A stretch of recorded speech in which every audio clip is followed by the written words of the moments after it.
एक दिन गौतम बुद्ध अपने शिष्यों के साथ एकदम शांत बैठे हुए थे।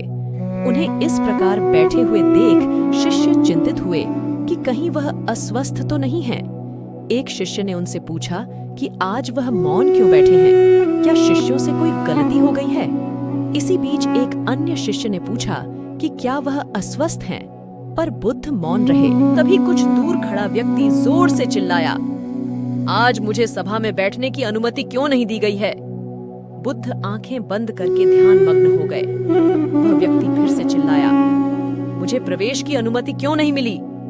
इसी बीच एक उदार शिष्य ने उसका पक्ष लेते हुए कहा कि उसे सभा में आने की अनुमति प्रदान की जाए। बुद्ध ने आंखें खोली और बोले, नहीं, वह अछूत है, उसे आज्ञा नहीं दी जा सकती।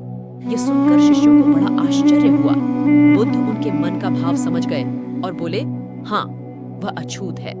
इस पर कई शिष्य बोले, हमारे आश्रम में जात पात का कोई भेद ही नहीं, फिर वह अछूत कैसे हो गया?